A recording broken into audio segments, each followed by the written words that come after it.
Okay. Hi, everyone. So I am here with Tara Whitney. Tara, I'm so excited to talk with you. Tara is a fellow certified intuitive eating counselor, and I'm sure that she can tell you more about what she does. But we just wanted to collaborate like for the next 30 minutes or so and talk all about healing our relationships with food and our bodies and intuitive eating. So Tara, thank you so much for spending time with me. Oh, I'm happy to. This is so fun. Thanks, Maria. I Thanks know. for just the collaboration. I so appreciate it. Yeah, it is so fun. Last week I was able to be on Tara's podcast. We had an awesome conversation. And I just think you have a really special energy, Tara, a really special message to share and a unique perspective. So I'm so excited for everybody who gets to tune into this. Oh, thank you. And likewise, I think that that's probably why we both sort of knew that we wanted to connect, right? Feel like your unique background with fitness and just how you came about intuitive eating is just a really unique one. And by the way, that podcast is dropping tomorrow, which is March 19th. So that's going to be available for people to listen to, which I can't wait for. Great. So You have a lot on your plate over the next 24 hours or so. Getting your newsletter, Friday newsletter out, getting the podcast. getting it all out. Yep. Spreading the word, sharing all this information. So Yes. Yeah. I mean, I know we connect too just on our love of yoga, but you have a unique background in accounting, which is so cool. Will you just tell us like more about you? Maybe just a quick little intro, a little bio? sure. Sure. Yeah. I loved the rules and probably still do of accounting. Like it's and I talked to some people about this. I have some clients who started their career um in in certain areas where things were black and white, where you get to measure and evaluate, where the answer is very clear and concrete. And doesn't that lend so nicely to dieting? Oh, yeah. Completely. That whole mindset, and not only that, I started my career in public accounting, which is just this really demanding corporate environment where we prided ourselves with this idea that we worked hard and played hard, which just meant we worked 65 hours a week, and when we left work, we went to the bar. That's all that meant, which is not conducive um, to much else but working and socializing. Yeah.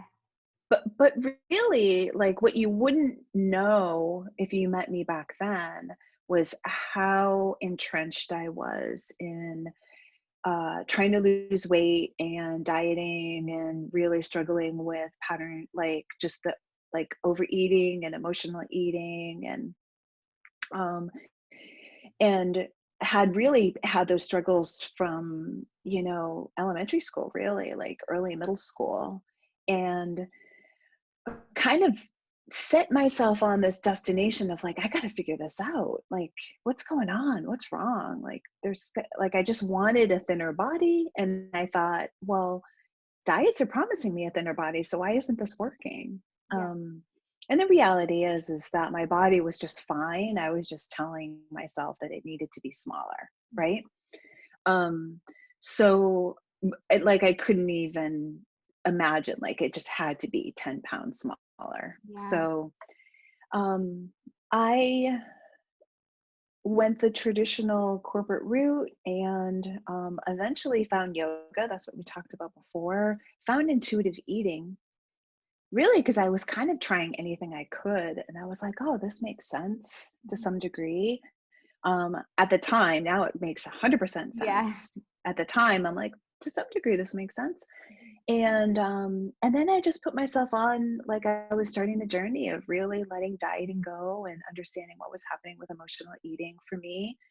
And probably most importantly, like, I was coming back home into my body, being able to listen to my body, being able to honor my needs, which wasn't really even on my radar, because my need was to make everybody around me happy and get all the accolades I could in a corporate environment, which can be really hard Yeah. and really taxing. And that was when I found intuitive eating and yoga, like that opened me up to, oh, maybe I can run my own business. Like I was able, like some things started to unwind. And that's when I opened up my own accounting business, and I opened up a yoga studio, and I started to do some coaching.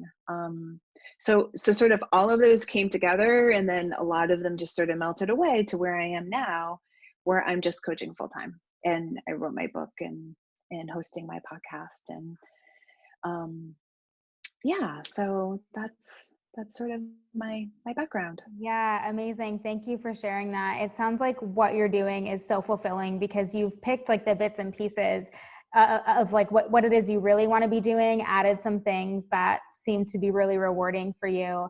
I know like accounting can be really, really stressful. My mom is a certified public accountant. She has been doing that since I was little. And tax season is so brutal. I mean, I seriously think she works like 60 to 80 hours a week, like regularly. I mean, do you think, Tara, it's possible to have like, I mean, it seems to me, that's a leading question. It seems to me like it's not possible to like have balance or self-care in a season like that. Do you think it's possible, or like, do you have any advice for people who have that type of work schedule, or even maybe not work schedule? Maybe they're a stay-at-home mom and it's 80 hours a week or whatever it might be, you know, well, that's, yeah, like round the clock. But like, what's your advice for, I guess, balancing like when you have that kind of a stressful lifestyle? Yeah.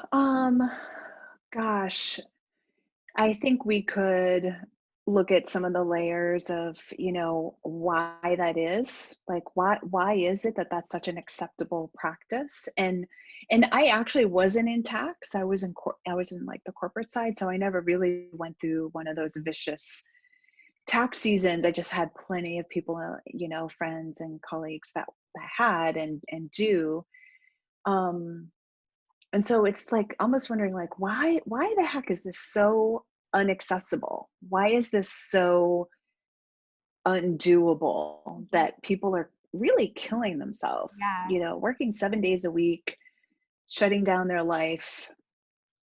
And so I would just say a couple of things on a tactical matter. Sometimes knowing what to expect Mm. can be helpful, and making sure that there's some non-negotiables. Like I think that's what it goes like for anybody really, which is, hey, life is going to throw a whole bunch of different things at you, but have your non-negotiables. Things like things that no matter what is happening, the shit's hitting the fan, you're still doing what? Are you still meditating? Are you still making sure you're getting your water in? Like all of those activities that know that you are to some degree taking care of yourself. And I think that if you can't have those, then I'm not sure if it's worth it to be doing what you're doing. Like I'm just going to say now some people don't have the luxury of that, Yeah. but I also think there's a lot of room to be able to establish some of those parameters, including knowing, who are you working for? Who are you, and are you in alignment with some of the people that, are they buying into what's important to you? Are you exchanging values around some of those things? Because I think when people deplete themselves so significantly, and then April 16th, they're, back in the day, people would literally get on a plane and then go Oh crash yeah. on the beach for 2 weeks. Yeah. And you're like, how is that? Like you're spending the first week probably sleeping, Yes. just sleeping. And Yes. then the next week you'll start to enjoy it. But it's like, Just how is stay home that? and sleep for a week. Right, stay home and sleep. But maybe they're afraid if they did, they'd go and do work. But I mean, it's It's really extreme. nuts. It is. And I think what's hard is I think on the accounting note, I think it's a great profession. And I think it's a great profession for women in particular, because for me, it offered me a lot of flexibility when my kids were really young. So I could continue to work and I could work from home and all that good stuff. But it's not cool how demanding it is. Yeah, You I know? agree. And I think there's a lot of like old fashioned standards, old way of doing things that just don't need, that can be challenged. Yeah, I totally agree. I mean, I think that non-negotiables are essential, like making sure that there are things that you won't sacrifice and being proactive about that, being prepared, like knowing that you're going to have to stand your ground, even when it seems like work has to come first. It's like, no, you have to be prioritizing yourself in whatever small ways you can. I'm amazed. I don't know if you notice this with your clients, but some clients will say to me, well, I didn't have time to eat. I was so busy. I was so busy, in the office. I was doing this, I was doing that, and I didn't have time to eat. And I would be like, well, when did you notice that you were hungry? Oh, yeah. So I was starving. I was starving at like 11, but then I couldn't leave the office till 5. And I'm sitting here thinking, I'm sorry, that's a non-negotiable. Yeah. Like your body is saying, please Mm-hmm. offer me some energy. I am running on empty. Mm-hmm. I'm running on empty. Like to be able to go and um and and have 20 minutes to have a nourishing snack or meal, like to me that just I don't think we should be throwing that out or not putting that on the list. We got to put that on the priority list. Yeah, I completely agree. And I think that part of what we do, Tara, is help our clients to understand and prioritize their hunger and understand that your hunger, it's just indicative of a basic human need. It's just a signal of like, you just have a basic need that needs to be met right now, in the same way that going to the bathroom, how that feels. You wouldn't tell yourself like, I can't go until 5 o'clock when I leave the office. You would just go. And we need to start prioritizing our hunger in the same way. Right. Right. That's why I love that, the second principle of intuitive eating. It's because you're right. It's the human need isn't just around hunger.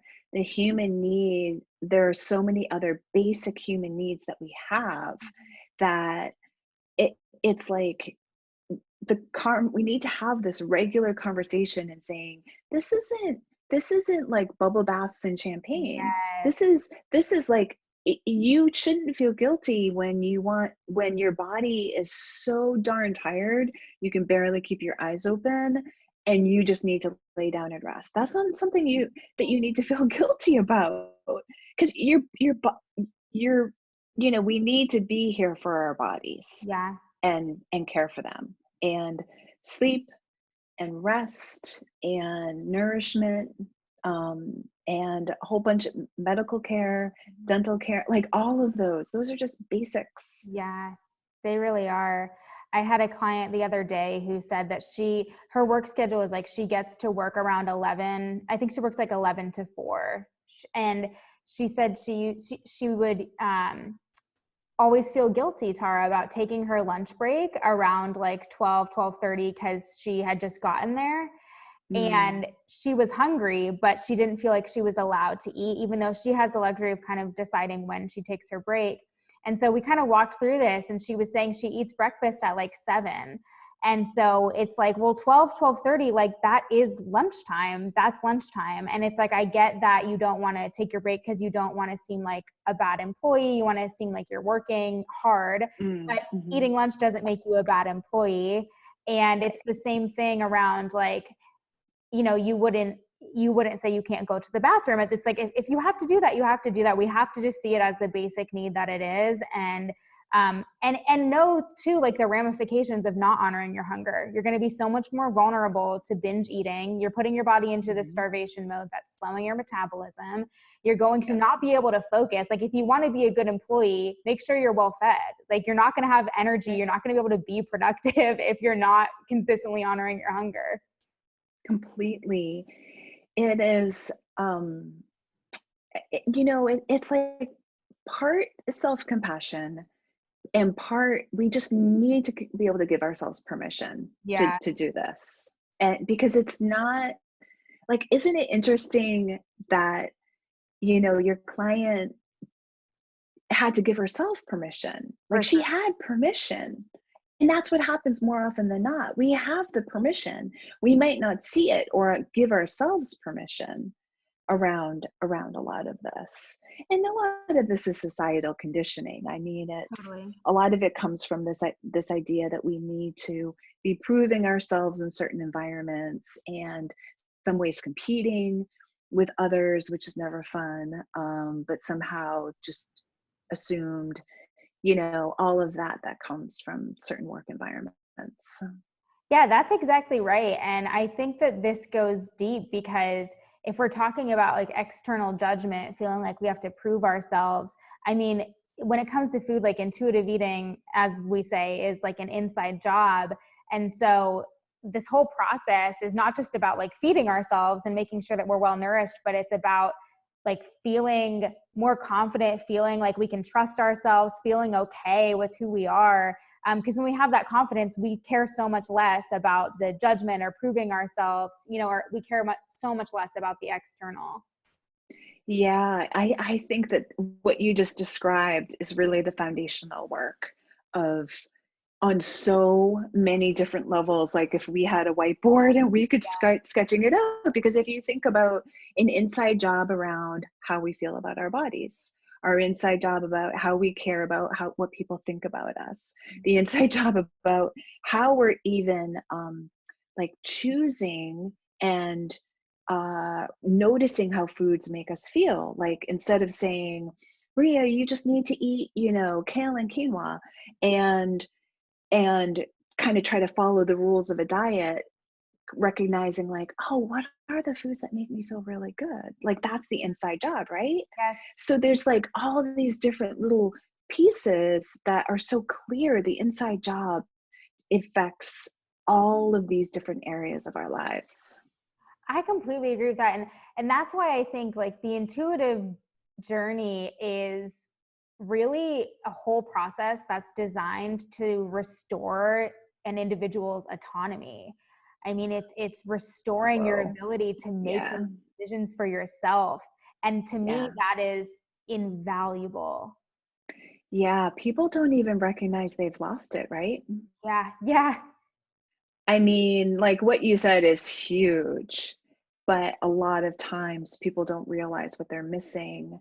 And you kind of don't realize you're missing your own, like, it's like sovereignty, Yeah. autonomy, having full freedom of around your body, feeling free around food, free from food in some ways, and being able to recognize, even to take it another level, like one of the beautiful offshoots to that, I find, is when that happens, I feel like we're all in on how much responsibility we take Mm. around our own health. Like when we have that autonomy, then it puts us back into the driver's seat of being able to say, well, how do I want to handle my health? How do I want to care for myself?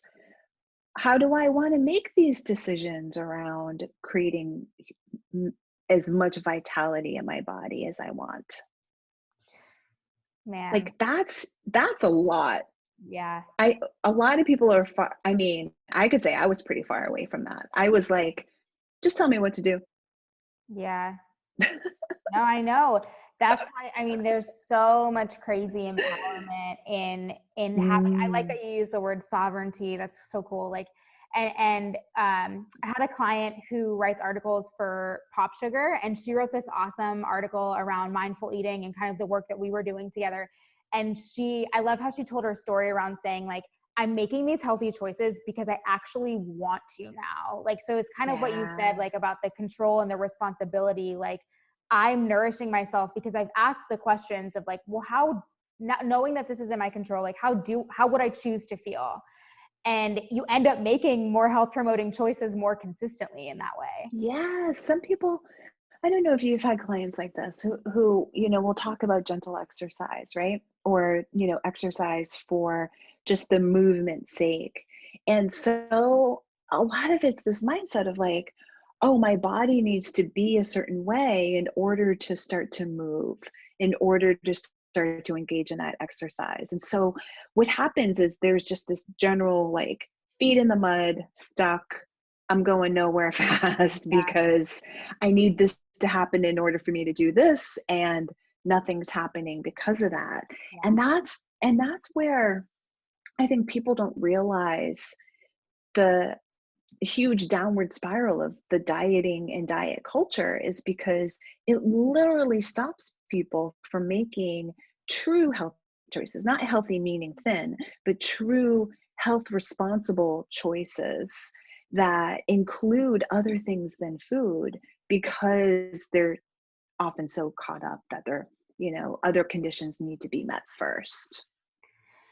Yeah, I mean, I love the idea of authentic health that Evelyn Tribole and Elise Resch include in the intuitive eating book, like kind of closer to the end, I would say. But it's about this whole idea of like, okay, food is one piece, and then it's this holistic view of health. And like you're saying, it's true health, right? What it's true, authentic well-being. And that includes like you being able to make those choices for yourself because they're meaningful to you and they're personal to you. And it Yeah. goes so much deeper than being thin, you know? Right. Right. And the assumption that thin is healthy is so destructive because, um, on so many I levels. know. It's I like, don't where do know we if I even could begin? I know. I don't know where to begin with it. Right. I know. Let's just definitely say that. PSA, we don't need to be we'll, thin we'll, to be healthy. we'll just park that one. Yeah. First. Exactly. Exactly. I think we just need to keep challenging that Yeah. over and over. Yeah. Well, what do you say? I mean, that's one of the most heartbreaking things to me, Tara, is the people who are so understandably entrenched in diet culture, like they don't realize, like you said, like before we found intuitive eating, we didn't know how much we were suffering. We didn't know how much of our autonomy and freedom we had given away. And Mhm. it's hard to get people, like, how do you get somebody to recognize that? And like, there's no way they can know the quality of life that they will have access to if they were to like break free from diet culture. But it's Yeah. hard to think of people who are in that place. It devastates me to think about those people who like, I just want to be reaching, what are your thoughts on that? Yeah, it's this oh gosh, I mean there's a couple of different pieces to it. I mean, for one, it's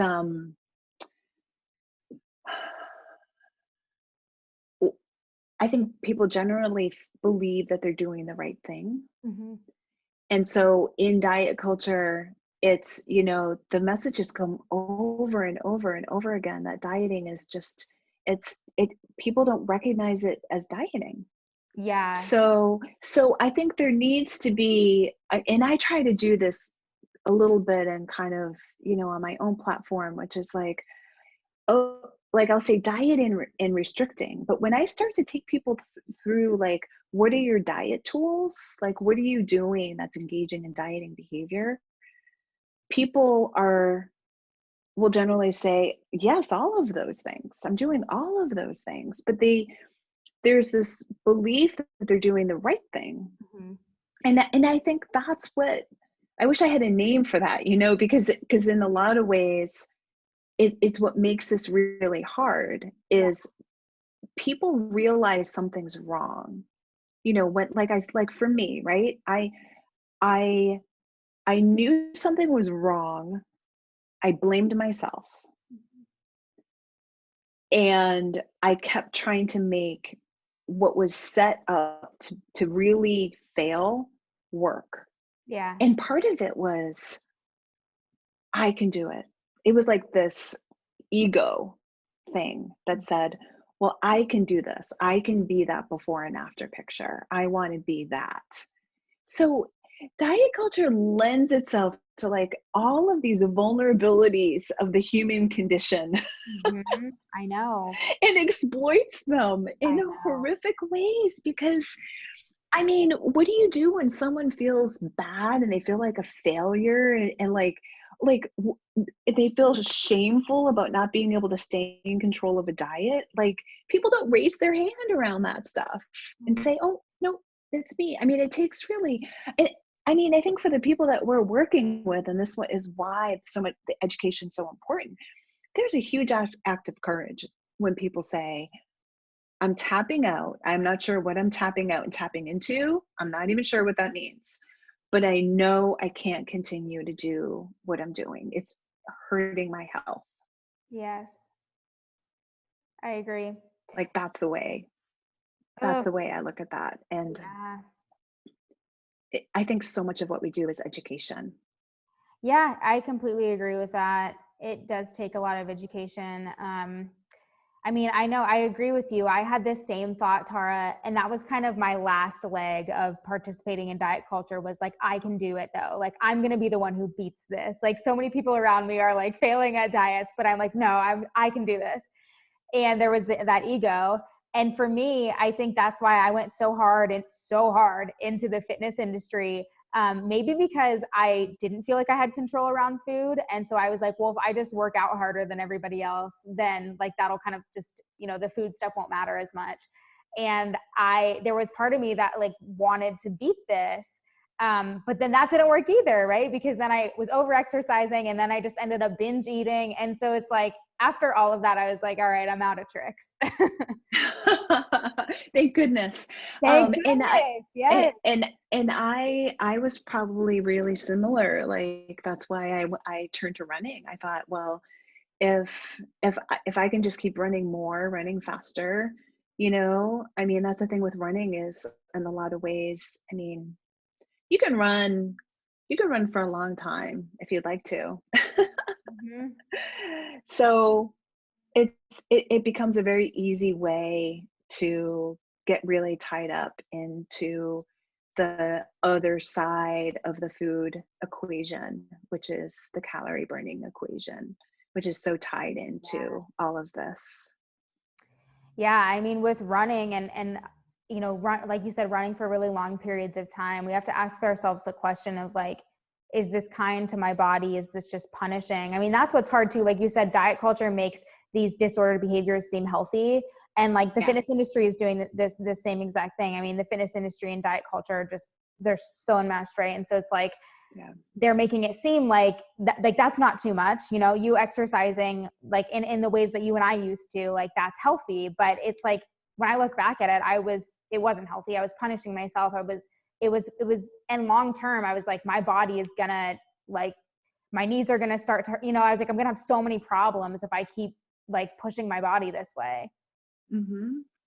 Right, right. You're right. The fitness industry is so filled with a lot of those diet messages there too. And there they are, speaking to your ego, like, you know, with all of the commercials and all of the really fit models that are basically, if I see one more Peloton commercial, I I mean, know.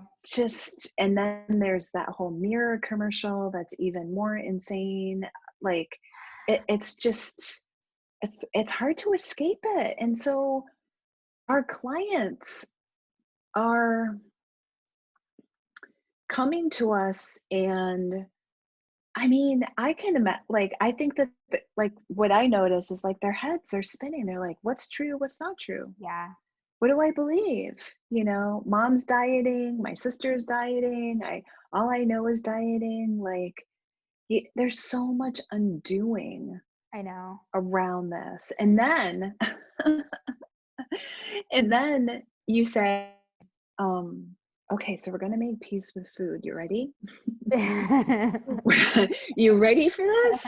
You get to have unconditional permission to eat. So, all right, let's go grab some Oreos and allow yourself to do this.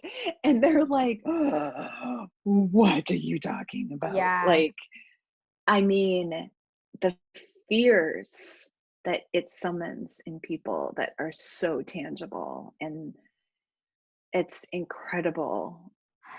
I know. And, I try to say when I introduce that to clients, like, this might feel so crazy out of control at first, but ultimately what this does is once you know you can have this, it takes its power away. Once you know that you can have this, you don't want it so bad. It removes the urgency to eat it all right now.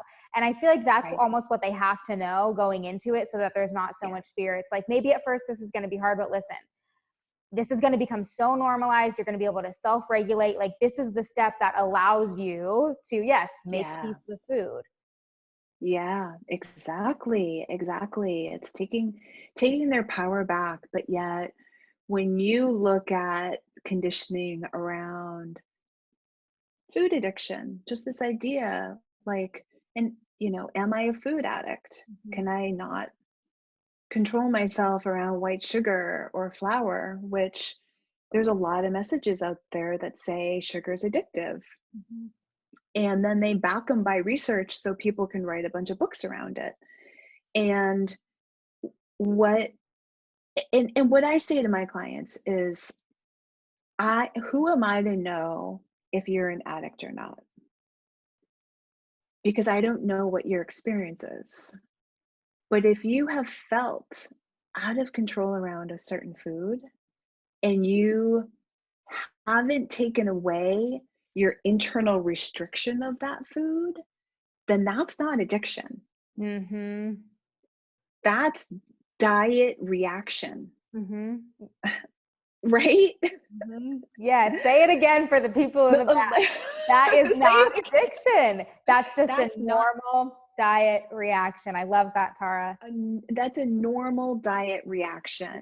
But yet diet culture wants to tell you that you might have an addiction. And now what's so tricky about addiction is that for people who have recovered from addictions, I think it can be very empowering for them to admit their addiction, to come to terms with it, to own it. For others, it can feel like a death sentence, like a life sentence of struggle. And so that's a careful line to walk. But I think in exploring whether it's true for people, you've got to go through the process of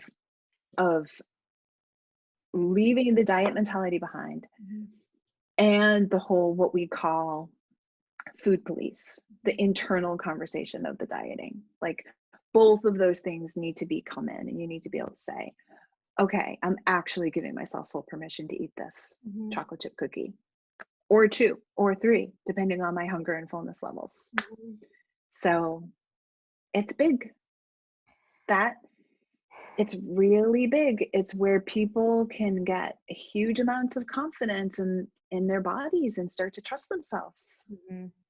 Yeah, that's absolutely right. I mean, because what you find too is that process does build evidence that you can trust yourself around food. You can trust yourself in general once they start to see, like, okay, so I've given myself permission. Now this food no longer has power over me. If I can start to trust myself around Oreos, I can trust myself around any food. I mean, it's life-changing. Yeah, exactly. It is a big step. It's a big step to take, that I think I think the hard part about it is when people try it, but they don't have certain things in place, and then it doesn't go well. Oh yeah. It's almost like you have to sort of go at it recognizing what you need to have in place in order, when you start to give yourself unconditional permission to eat. Good point. But then when you do, oh man, it lays the groundwork for just such amazing healing. I know.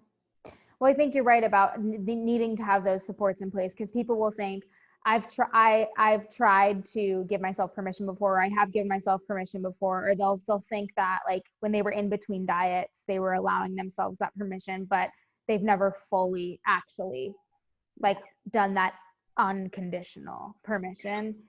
Right.